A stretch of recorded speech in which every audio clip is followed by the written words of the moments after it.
Let me turn this up. Well, no,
Good afternoon and welcome to the Future Fashion Factory and ICE Plus event Getting Started in Fashion. We have an esteemed panel of industry experts here this afternoon to answer all your questions, so please do get involved and post some questions on the live chat and we'll endeavour to get round to them all. So without further ado, I'd like to introduce you to the panellists this afternoon. First we have Jan Miller. Jan has been working in the fashion sector all her life. She's currently at the Marquez Almeida as their part-time finance and operations director, whilst also currently fitting in time alongside for mentoring at the Royal College of Arts Incubator. She takes commissions for international industry research projects, as well as business and financial planning consultancy to emerging brands and startups. Welcome, Jan.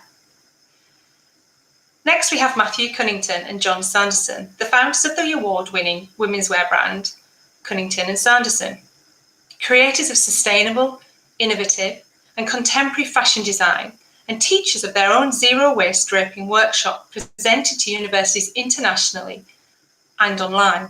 Welcome, Matthew and John. And finally, we have Paul Alger, Director of International Trade at the UK Fashion and Textiles Association. Paul has a 32-year history of working with small and medium-sized companies to help them export as part of their work for the UK Fashion and Textiles Association. Over the years, he's guided new and established companies on their international sales and marketing and become something of an authority on international trade shows and their relevance for companies in the UK. He also serves on a number of high-profile government groups aiming to ensure that fashion and textile businesses have the knowledge they need to plan and adapt to the challenges of Brexit. Welcome, Paul. So we'll jump straight into the introductions. So Jan, if you could lead the way a little bit and tell us a little bit about your background and how you got to where you are now.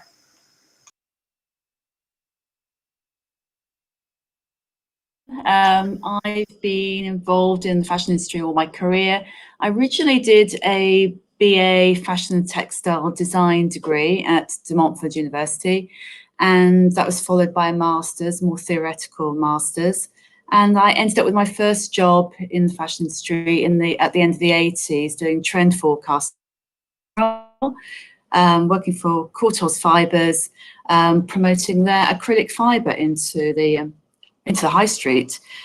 I did that for 5 years, and then we hit a recession, and I was made redundant and looked around, I ended up at London College of Fashion in a commercial role, the first commercial role there, and I set up their enterprise department, which I did for 7 years. So I set up the study abroad program there, which brought overseas students to experience a UK fashion education experience.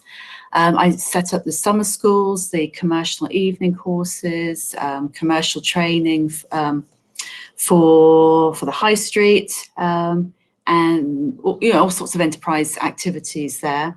I took a career break after 7 years in that job. I'd had a young family, moved miles away from London, and then accidentally became a consultant within about 6 weeks of that career break. And the rest is history in terms of like my consultancy career. I kept getting called by mainly the university sector at first to do grant applications for them. I was very good at business planning and financial planning for projects. So I used those skills to access a lot of European funding for the university sector for business support projects.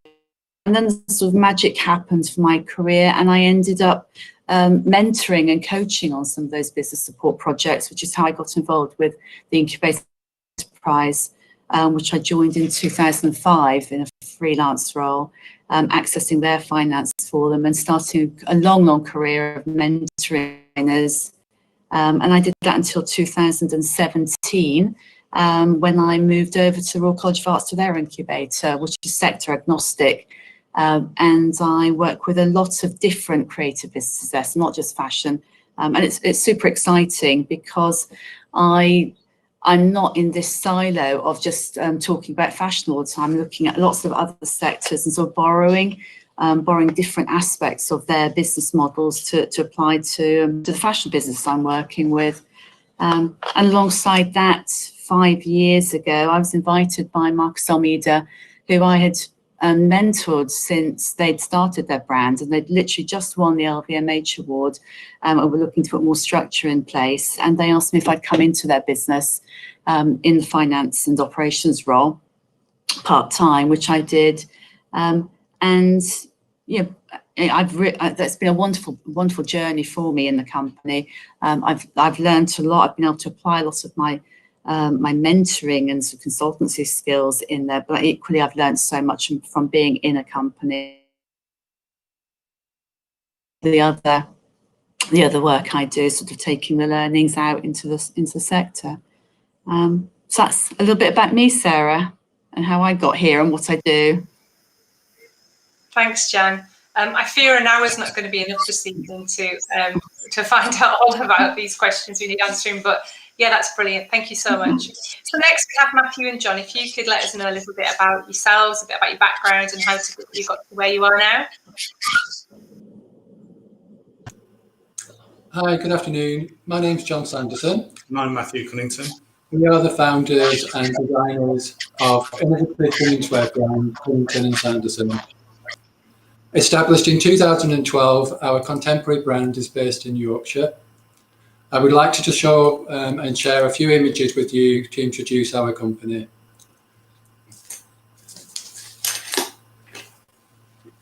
The brand's fashion narrative began when we met at the University of Central England in Birmingham, where we shared the same passion of draping original creations onto the mannequin.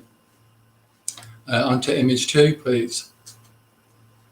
After graduating, we moved to London, where I gained valuable experience with 2 leading fashion houses, and Matthew gained a master's degree with distinction at the University of Westminster. The next image. Oh, sorry, can we just go back one image?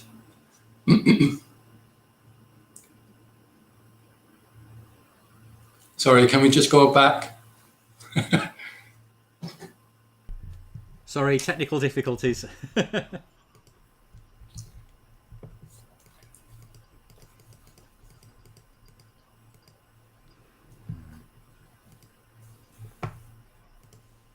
Start again. Refresh.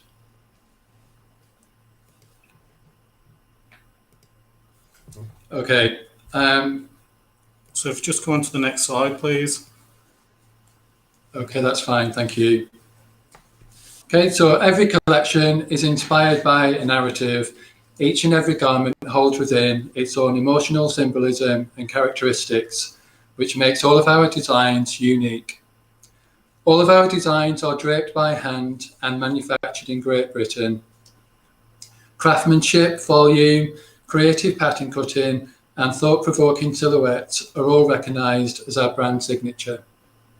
Next image, please. In 2008, we were awarded the grand prize of the jury at the International Festival of Fashion and Photography, which is located at the Villenois in the south of France here. The festival is a truly magical event, happens every year for the past 35 years. Past head jury members have included Karl Lagerfeld, Dries van Noten, Christian Lacroix, just to name a few. We're very proud to be a part of the Villenois family. Okay, next slide, please. So here are just 3 images from the award-winning collection entitled Hail Mary. These garments include zero-waste designs, which have always been an important sustainable process used within our brand. After this, Matthew went on to become a junior women's wear designer at Givenchy in Paris. Next image, please. In 2009, we were invited back to the villa, back to the festival, to show our collection Morning Weeds. This collection was also shown at Brussels and Milan Fashion Week. Okay, next image, please. In 2012, we were awarded the Honor Visionary Award, and this sponsored our collection to present our work at London Fashion Week and Paris Fashion Week. Okay, next image, please. This collection was entitled Amygdala, which was inspired by nature and restoration. We presented our collections at various showrooms to buyers and retailers and at trade fairs, including Who's Next in Paris and at the White Show in Milan. For the past 5 years, we have also worked closely with the press office in Paris. Image 9, please. One of our greatest achievements was to be invited back and to be commissioned by the Villenois to hold 2 exhibitions. This was alongside Yohji Yamamoto and other prestigious designers and photographers. Our exhibit included a burnt wooden sculpture, which was entitled Black Star, and also a second exhibition, which displayed garments created from pianola music paper.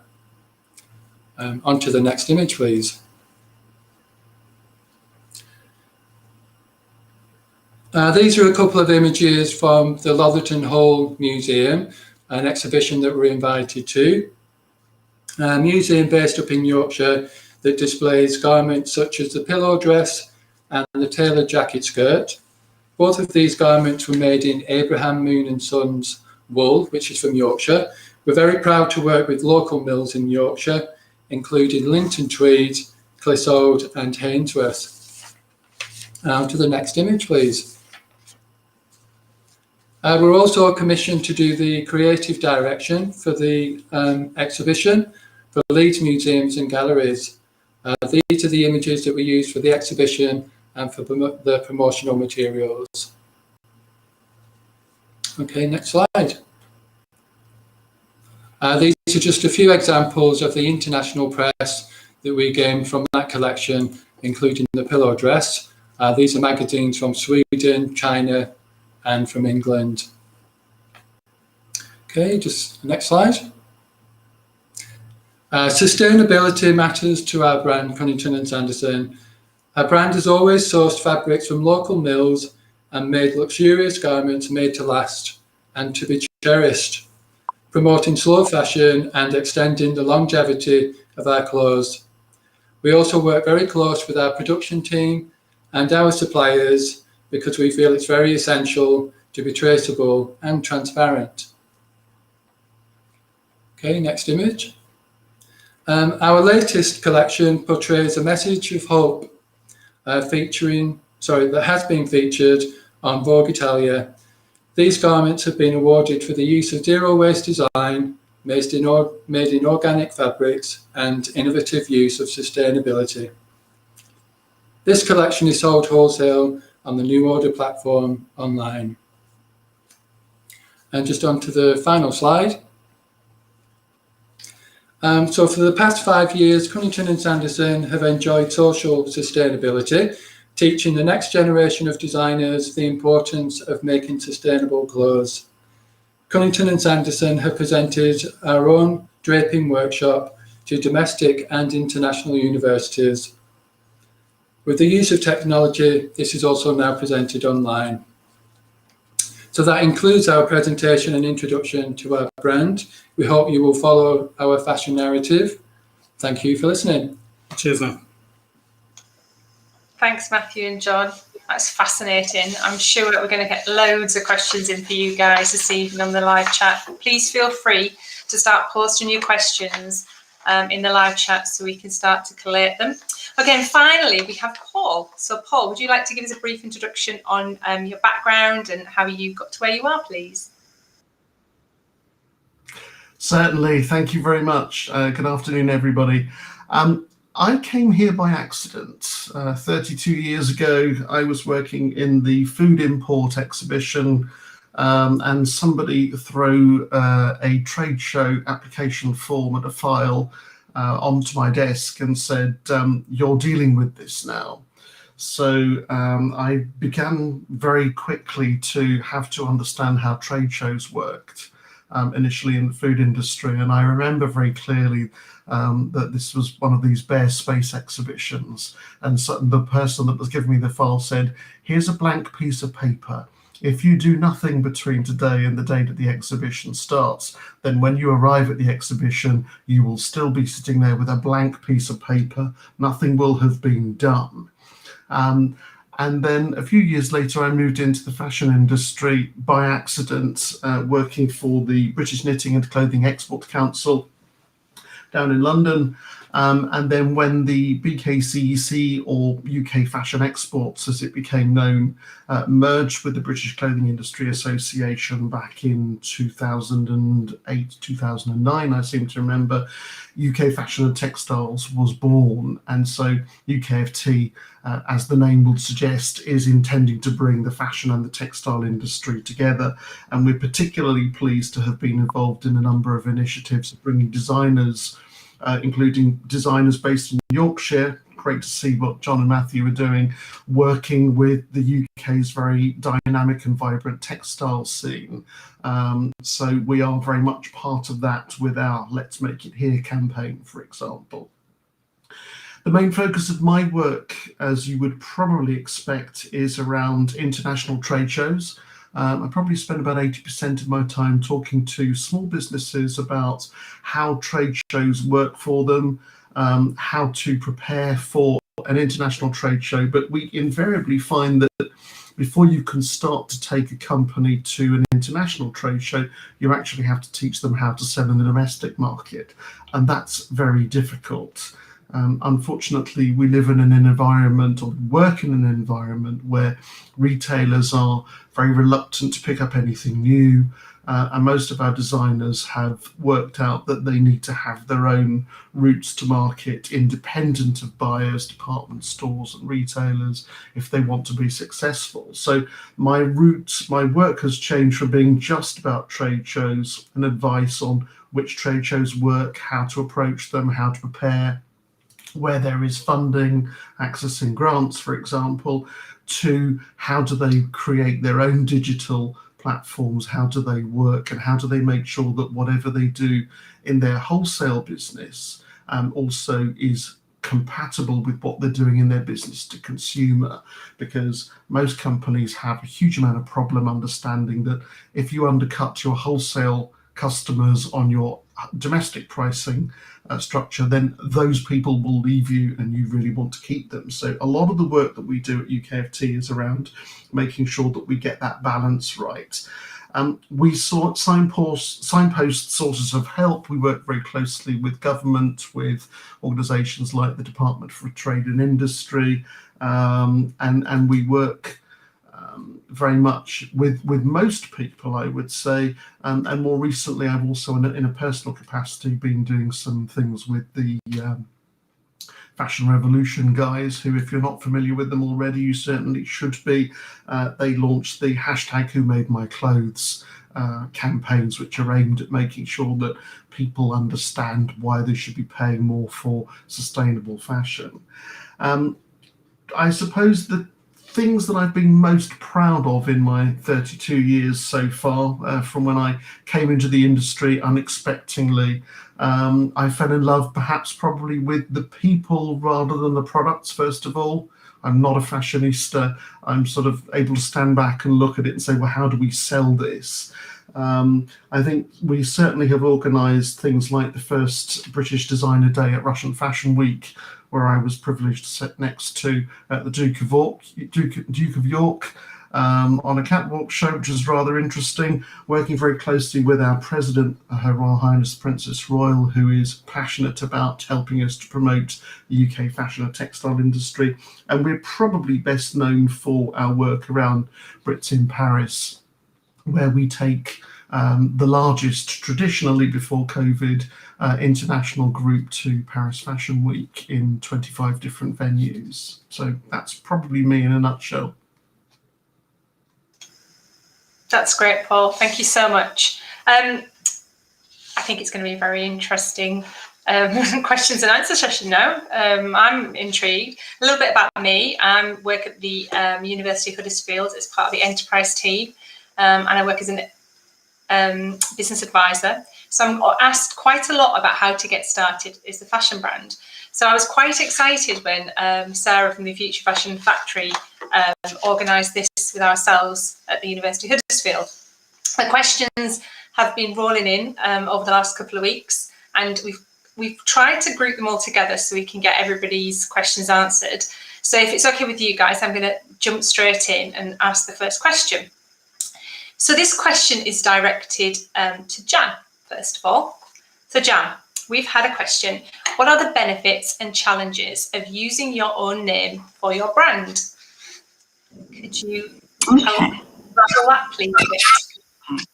It's quite curious in the UK that we do seem to have more of a tradition of using own names as brand names, I'd say. I mean, that is changing now, but you know, certainly for all the time I was involved at the Centre Fashion Enterprise, I saw a phenomenal number of brands that were own names, rather than being a made-up name, a made-up brand's name.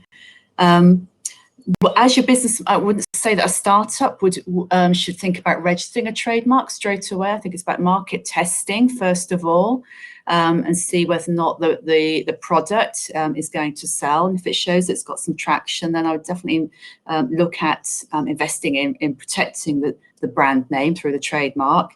But before you even get to that point, you've got to see whether or not the trademark's already been registered by somebody else.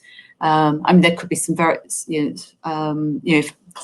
I was going to launch my own name as a brand name, Jan Miller. I'd want to just Google it first and see what other Jan Miller businesses are out there, because it might be there's some weird companies and sectors that I wouldn't want my fashion brand associated. So that might be a reason why I wouldn't choose my own name if there was something weird out there.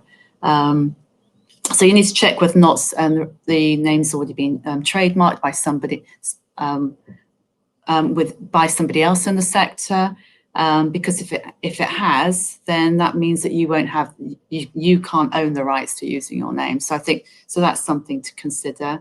There are cases where, and Roland Murray is quite an interesting one. I don't know all the details about it, but he owned his trademark. He used his own name. He registered it as a trademark, and then his business collapsed, and all the assets in the business were sold, including his trademark. So he lost the rights to use his name for future businesses.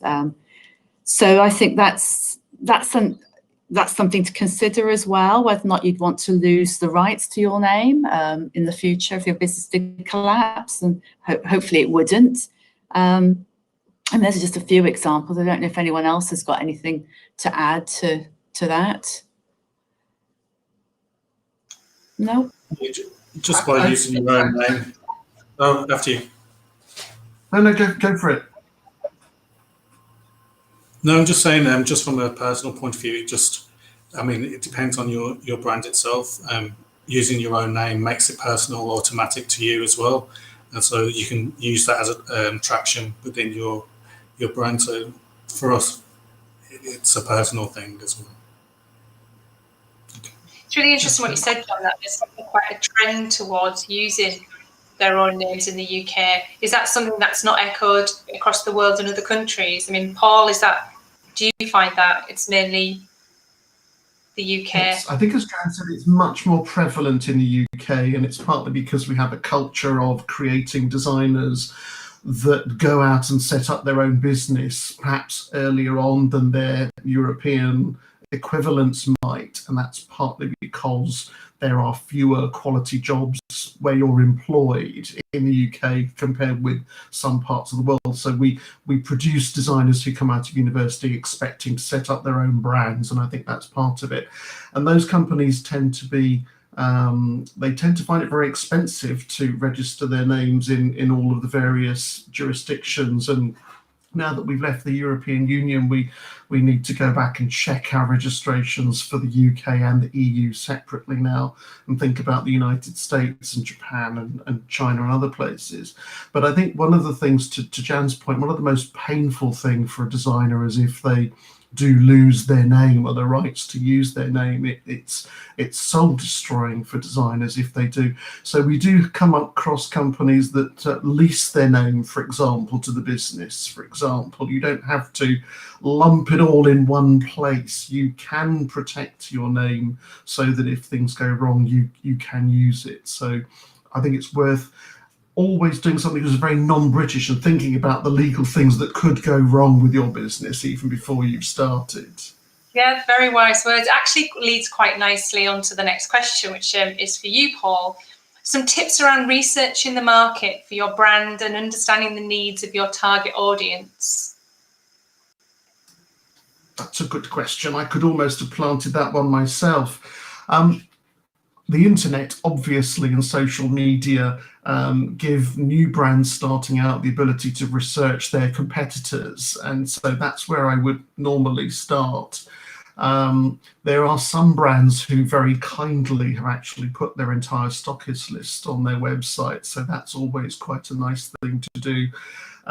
UKFT recently has been finding it's difficult to get legal firms to commit to doing terms and conditions seminars, for example, because they've worked out that everybody just goes online and looks at everybody else's. And whilst I'm not advocating that you would do that blindly, there is a lot of information on the internet that you can use to work out your business. What I think is perhaps a little bit more difficult is and where we're trying to do a lot more work, and we're not the only people that do that, is on mentoring and peer mentoring and bringing people together, because it can be a very lonely experience creating your own fashion brand. So if you've got somebody like Jan who's working for you and driving you forward and helping you with your cash flow, that's brilliant. But if you're on your own and you're trying to do everything on your own, then there will be skills that will be missing. There will be knowledge gaps in the business. And so we try to put people together to make sure that they can fill those gaps in other places. That's brilliant. I think we've got a link at the end to for the website for the UK Fashion Federation, Fashion and Textiles Association. Is that right, Paul? So you can direct people from the website. We also have a group called UKFT Rise, which is part of that group, which is for under 35. So again, trying to bring those groups of people into an area where they can talk about issues that they have between them and come up with their own solutions. Yeah. That's brilliant. I mean, we find we get a lot of one-man bands, if you like, coming along, wanting to set up a fashion brand. And you're right, bringing people together to be able to collaborate on projects or just be there for one another is essential. So it's great that you've got that initiative. Jan or Matthew and John, would you like to add to that at all? Is there any tips that you can give or found?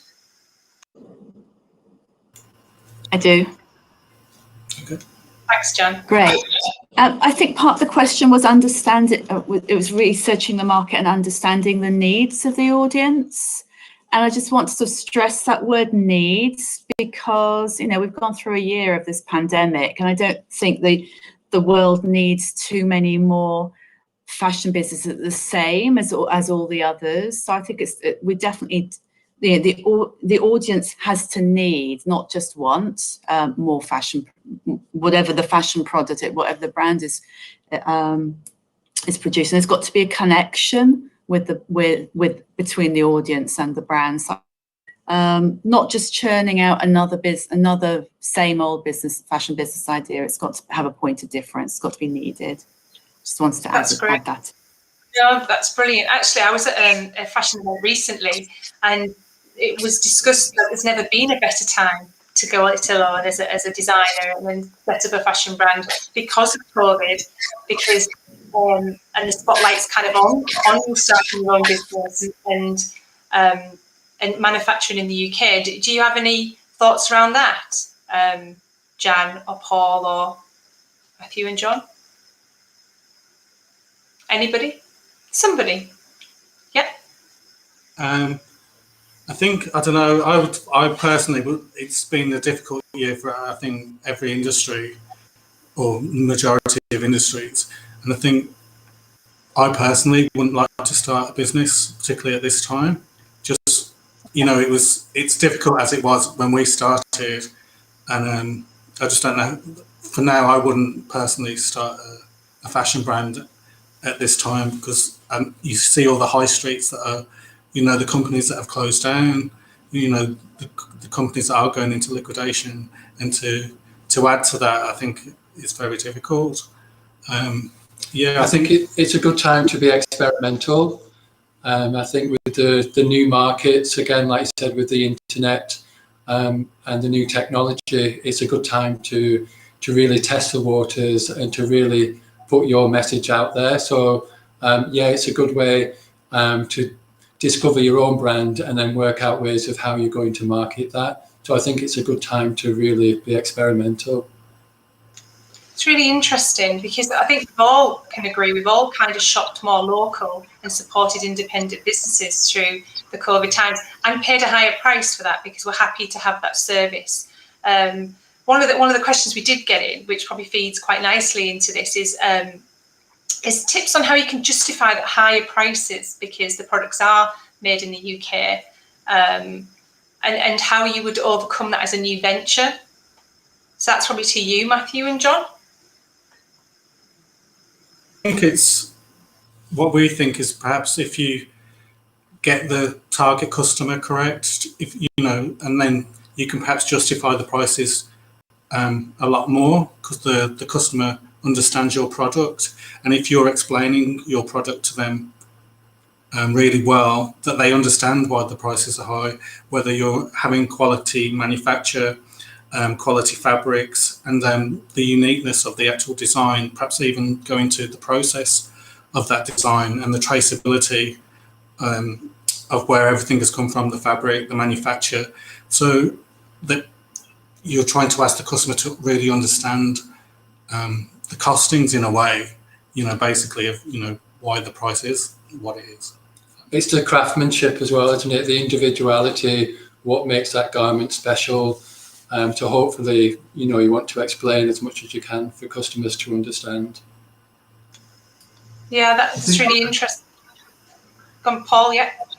I was going to say, this is, for newer companies coming in, I think one of the dangers, and I know Jan sees this in some of the brands that she works with, is that designers sometimes take a utopian view of things, and they're going to produce the best product that they possibly can with the best materials in the best factories.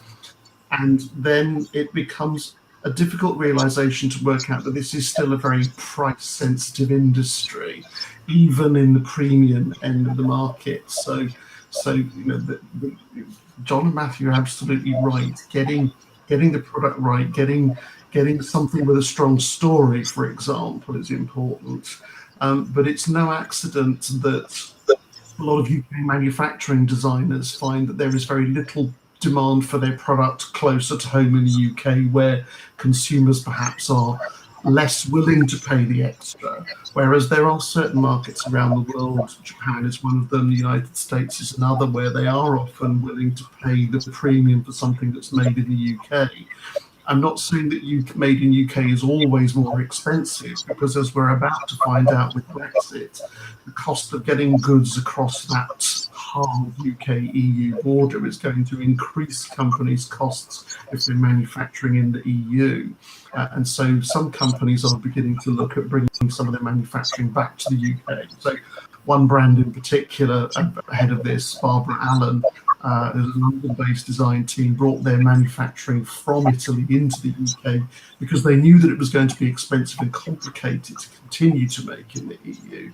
But price is really key at every part of our market, and once you designed it and manufactured it and sourced it, you then have to work out how much it's going to sell for. And going back to your original question, once you've done that, that's the point at which you compare the prices and retail prices and work out whether it's actually feasible for you to source and sell at those prices. Yeah, that's really interesting. I think it's definitely, the fashion industry is harder hit by the pricing compared with other industries, but I do think there is in parts of Europe that they do value handcrafted, hand designed products much more than we do in the UK. It leads quite nicely on to the next question, actually, which is about the challenges you face in the first few years of being a startup. So do you think then that pricing is one of those challenges? I'm going to go to Matthew and John first. What was your experience in the first few years? Yeah, it's 100%. It's trying to keep your prices as low as you possibly can. In the fact that you are producing in the UK, you have got, where are you working from? How much is that, going to cost? Where your fabrics are coming from? There's lots of different elements that have to be taken into account just when you're setting up. I think an important one: are you going to be working from home? Are you going to be working from an external studio, which is going to again increase the costings of everything? Everything has to be taken into account in a way. So I know those are just like a few of the things, and I think it's, again, you're doing everything as that business. If you don't have a team around you, you will be literally doing everything from finding the fabric, where you're working from, the actual business side of it, producing the accounts. It's not just designing, which can be a very, very small percent. I think that's probably the key factor that I'd like to say, is that the designing part is a very small part when you're actually starting the business, because you've got to do everything. And that whilst it's important to create a beautiful product at the end of the day, you've got to have the business side as well to back that up, because without those two, it's very difficult, I think, to actually become successful. Yeah, that's really interesting. John might be able to comment on that, because I think there's never been more support than ever before for startups. There's lots of incubators. I know you work in one, Jan, you're a mentor at one. What were your thoughts on the challenges startups face? I've got a few different ones. I think it's quite exciting right now that we've got this displaced workforce all over the country. I'm one. I've worked all my life in London, but actually I live out in Wiltshire. I had been living in London midweek up until a year ago, and I've settled into this new life in the countryside, 7 days a week in the countryside really well. And I've discovered, yes, I live near Bath. I discovered a whole fashion community down here that I didn't know were here. And I think if you're starting a fashion business, you don't need to be city-centric anymore. And I think that's, there will be displaced fashion pattern cutters and displaced social media experts all over the country. So I think that's exciting, that potentially brings down the overheads. And we've all got used to, Marcus Almeida, where I work part-time, a year ago, if you'd said to us, would you ever do a digital showroom, just online appointments? We said, no, it's just not going to work. You need to touch and feel the clothes and see people. And we've been doing that for the whole year now, doing digital showrooms. And I'm not sure that we can go back 100%. We might go back 50-50 to physical and digital. So I think that's interesting. So being outside the cities for a start. There was something else I was going to say. So part of your original question was about the high pricing. And what I'm seeing now over the last few years is that we're seeing startups who are only looking at direct-to-consumer business models. So my learning about this industry, in designer industry, I've been involved since 2005. The first designer I ever mentored was Erdem, and his business was only 3 months old, and he was only looking at wholesale. And I didn't really know what a wholesaler was until he told me he was one. And so for many years, you've had all these wholesalers, and the pricing has been the forced retail price has been high because the designers have had to go from cost price to wholesale and hopefully make some margin to run their business there. And then there is the markup from wholesale to retail, which is commanded by the retail sector. There's nothing we can do to affect that. So it's artificial. No, is it artificially? But it's forcing the prices higher. And now, if we're looking at more direct consumer businesses, then you can cut out that wholesale pricing in the middle. If you're doing direct to consumer and eventually you want to go into wholesale, you're going to have to look seriously at the business model and maybe treat it more as a marketing exercise going into wholesale. But I think direct to consumer does give you an opportunity to make enough money in the business at a selling price that the consumer is going to be more receptive to. That's great. Thank you, Jan. So I'm getting some questions in. I'm going to have to look down at my screen now to just filter them a little bit. So I've got a really great question around startups thinking about designing for sustainability. Who would like to take that question? I don't know if Matthew and John, would you like to comment on that?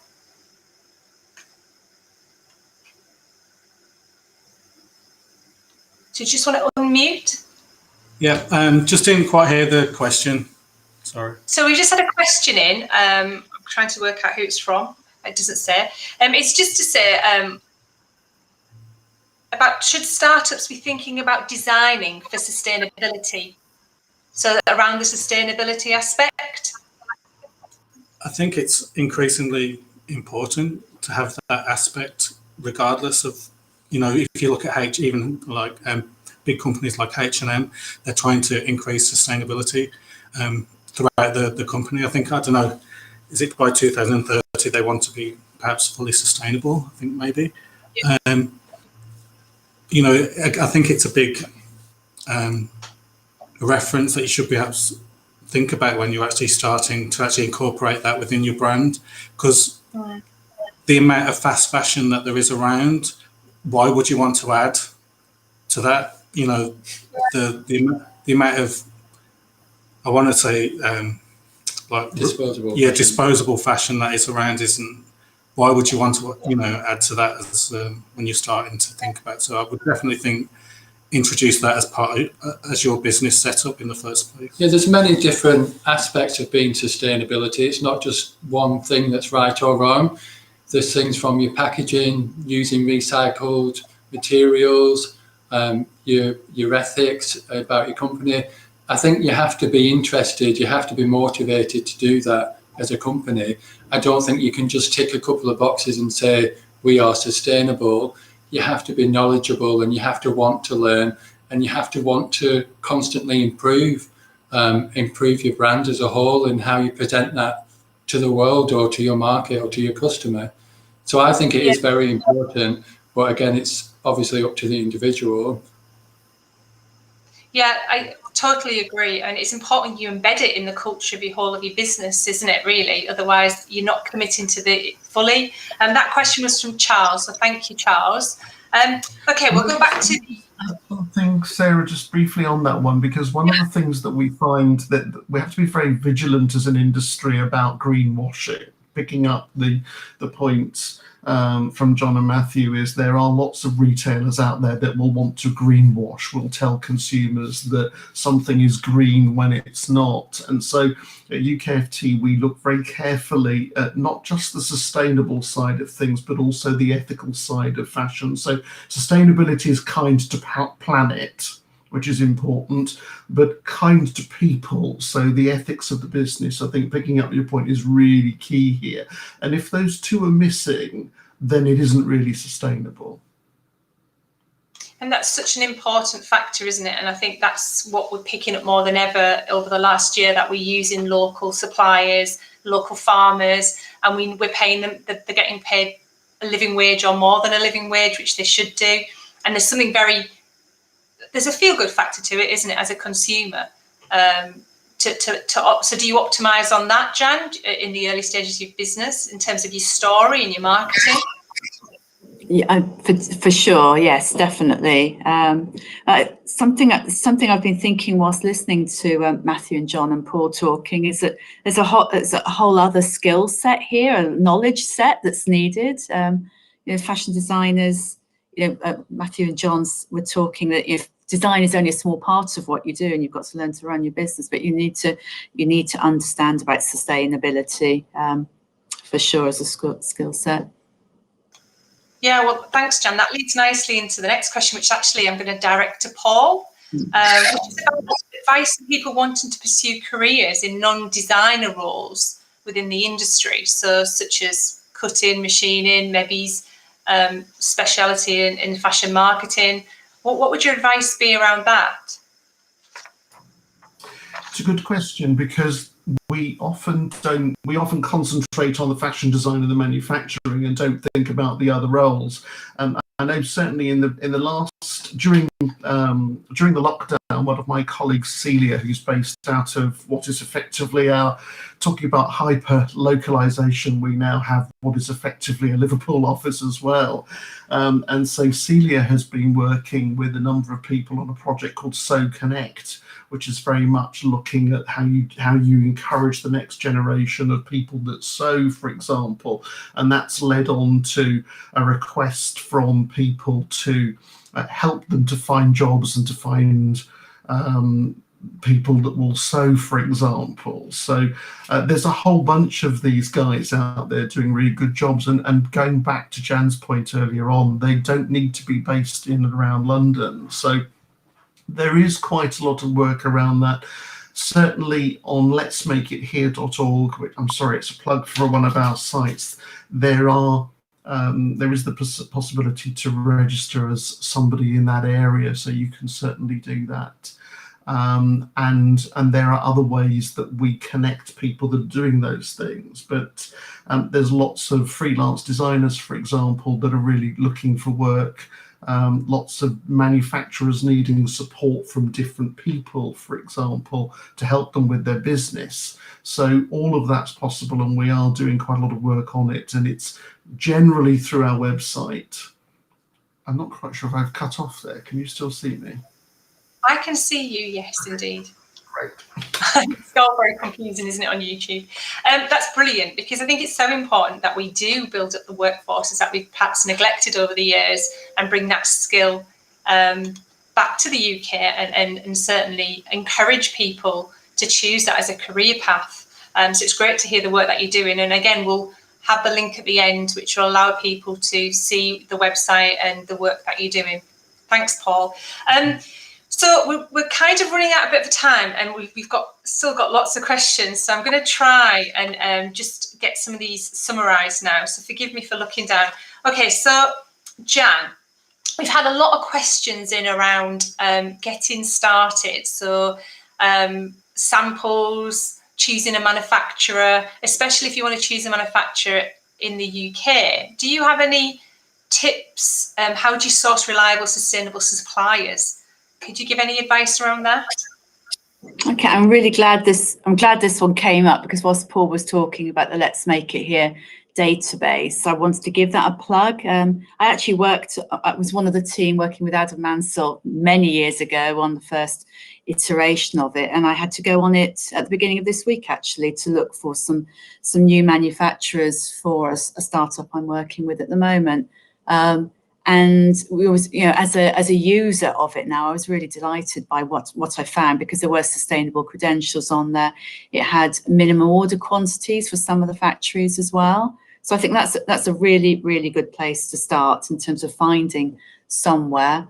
But advice in terms of like building a relationship with a manufacturer is to be very, very professional with them. Have everything ready on time in terms of if you want them to do manufacturing for you, you've got to have your tech pack, your pattern, all your raw materials delivered to them on time. That they're not going to even look at the project until they've got everything from you in one place and in one time. Pay them on time as well, so treat them as you'd want to be treated. Generally, when you start in a relationship with a manufacturer, you're going to have to pay them a deposit for them to start the project, the order, and then you'll probably have to pay the balance of the payment before you can take receipt of the goods. That's the sort of payment terms that you'd expect to be starting with, and over time you might end up being able to pay a deposit, and then maybe the balance 30 days after receipt. You might be able to get credit that way. Be very direct with them in your communication. Put everything in writing so there's no miscommunication.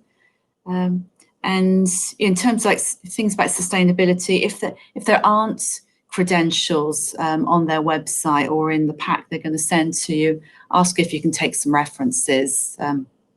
I would say, and if they're good enough, if they're reputable enough, they would be able to do that. So that's my advice on manufacturing. That's great. I mean, I always say, don't be afraid to ask for reference sites. Don't be afraid to say, can I speak to a client? Because if anybody shies away from that, then you've got to ask the question why. So I'm going to bounce back to the question from the audience.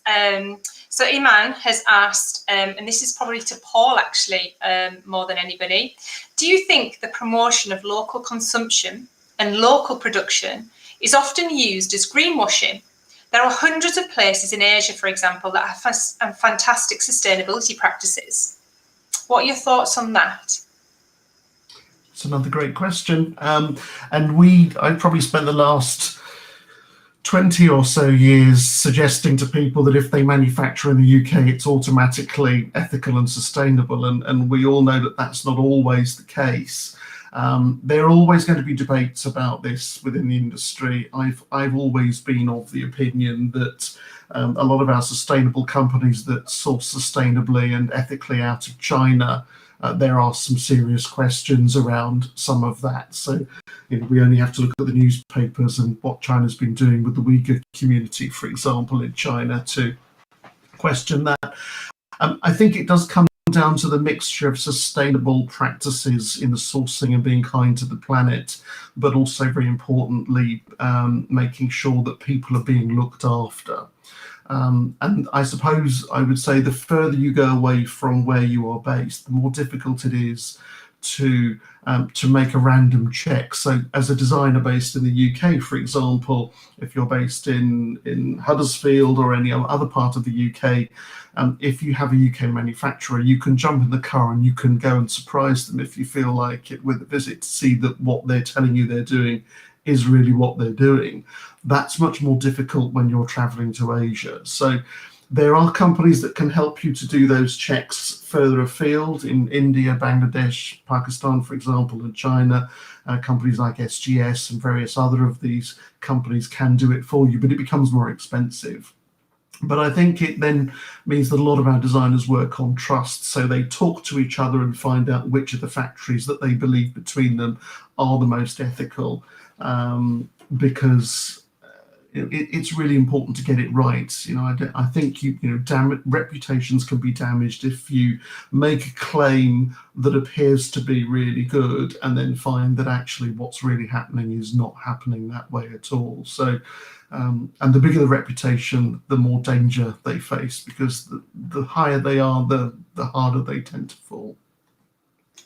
Yeah, it's really great advice. I mean, we've had a bit of a follow-up from Iman. So she was just saying that climate change is affecting the countries, and actually because of that, they are more likely to practice sustainable ways of manufacturing. Are you finding that? Are you finding that trends shifting because of the climate change agenda, and people are becoming more aware and rather than kind of like shoving it under the carpet, put it in the, because I've manufactured out in China, and I did have somebody on the ground checking quality and visiting the factory quite regularly, but all I ever used to get back was, on that particular day, at that particular time, I found this. And that's all you can go off, isn't it, realistically? What are your thoughts on it's a shift? hugely complicated subject, and going back, I think what we're seeing during COVID is that there is a divergence in the markets, and certainly in the UK, the haves have more than they had going into COVID, and the have-nots have less than they had going into COVID. So we are going to see increased polarization in the marketplace. So one view might be that don't buy fast fashion from various places because that doesn't help sustainability. But going back to my point about being kind to people, those guys need those jobs. So there are factories even producing fast fashion that desperately need those jobs. Bangladesh is a very good example of this. The Bangladeshis are absolutely terrified that if fast fashion and if our demand in the West falls, then they're not going to be able to employ and feed and clothe their people. So it's always a balanced and nuanced issue, I would say, and one that needs to be taken carefully. But I think you have to look at those two issues in balance and get them right. And be vigilant about greenwashing, absolutely. Fantastic. And can you get advice from your site? Oh, 1 second, Jan. Can the listeners get advice from your site about international? I think they can, and if they can't, then they probably soon will be. I'm not sure whether we've actually put that on paper, but yes, I think the answer is yes. Good stuff. Thank you, Jan. Sorry, you wanted to add to that.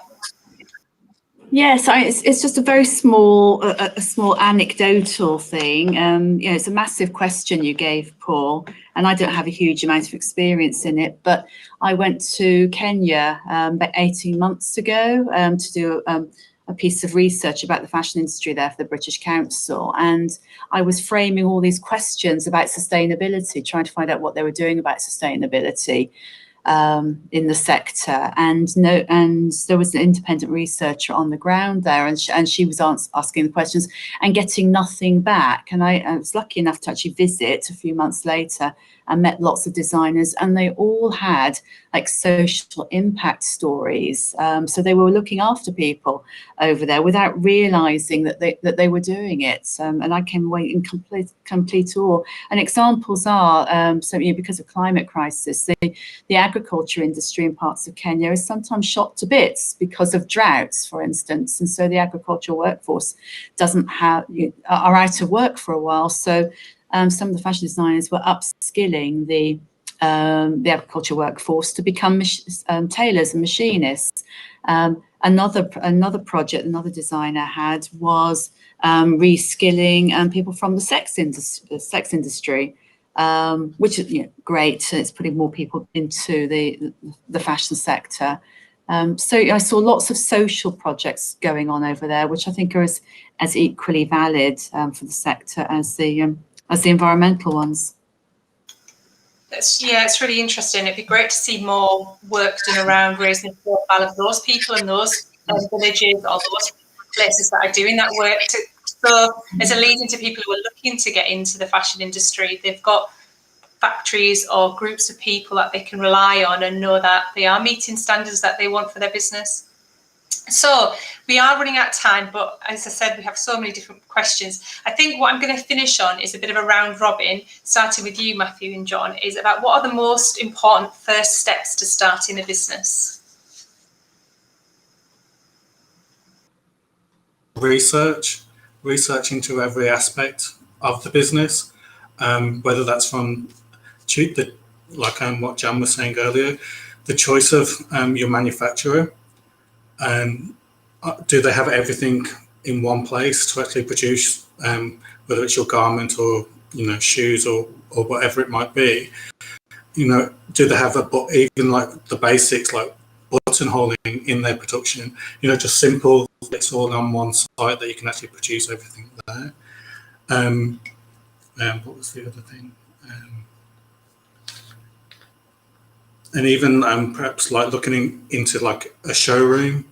Are you going to just be doing that sort of like domestically or online showroom where you haven't got the expense of going to a trade show in the first place, because that's where a lot of your money can go in the very first few seasons, and you might not get a lot of return for that. So again, it's about looking at where you want to actually spend the budget that you do have at the beginning, and spend it wisely or as best as you can on the things that are going to give you the most return, if that makes sense. And again, just looking at going back just to the manufacturing, to try and find a manufacturer that will produce small quantities as well, because we found that you do have to perhaps ask around and telephone quite a few to try and get the ones that are best suited for your company. Yeah, I definitely think small numbers and manufacturers. I think finding manufacturers that'll supply just small batch runs is proving more difficult. I know I've got a couple of clients that are trying to find that in the UK at the moment, and they've all kind of pushed their orders, the minimum orders, up a bit because they're so busy, because there's been a resurgence of manufacturing in the UK with Brexit and increased costs. So yeah, that's really interesting. And the concept of going virtual now is definitely more than ever a possibility. Great advice. Jan, have you got anything to add to that? Most important steps to starting a business, first steps? Oh, I think we might have.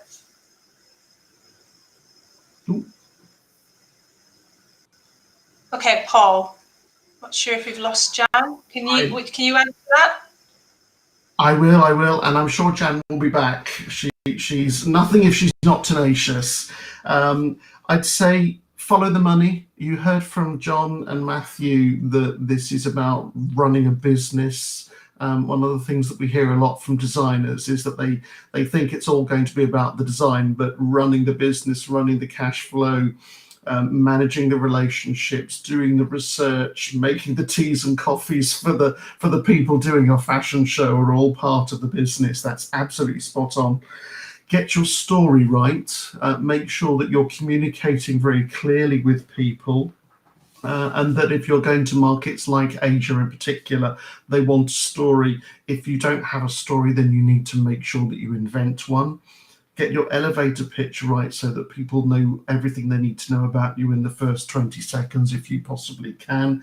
And then finally, I would say, don't believe your own PR. I know that's a slight contradiction, but we do see designers that sort of get very held up on the lifestyle that they need to be going to parties and drinking champagne every minute of every day.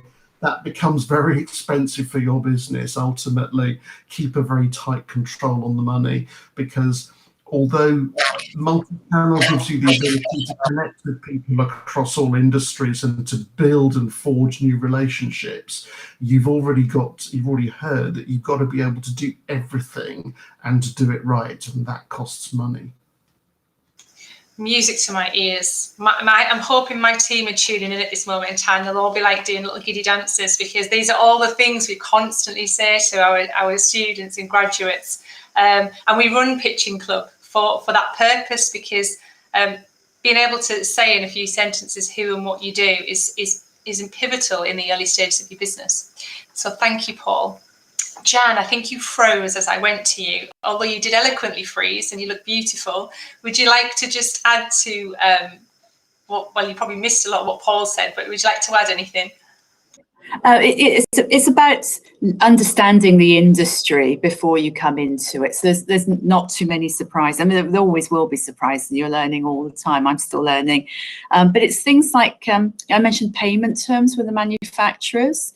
But if you're running a wholesale business, you need to know what the payment terms are that the stores will expect to pay you through. And it comes as a surprise to some designers that they're not going to, like some of the more prestigious stores might not want to pay a deposit, which means you can't launch, you've got no funds up front for your production, and they might want to pay you on 30 or 60-day net terms, which means you get paid 30 or 60 days after the delivery. And that's if their accounting team are running smoothly and professionally. At the moment, a lot of the accounting teams aren't even in the offices to get paid. So you need to understand those sorts of things about payment terms. And also, another thing from the wholesale side is about timings. And there are these things called delivery windows. So for the spring-summer season, for instance, the delivery window, and for every brand and every store, it'd be slightly different. But let's say it's mid-January to mid-March for spring-summer delivery. Your manufacturing might be running a little bit late, and you think, okay, I'm going to just squeeze in. I'm going to get into the last week of that delivery window. So week 2 of March is fine. I've fulfilled my promise. They're going to be happy. Well, then they're not, because they've lost 2 months of selling your product at full price.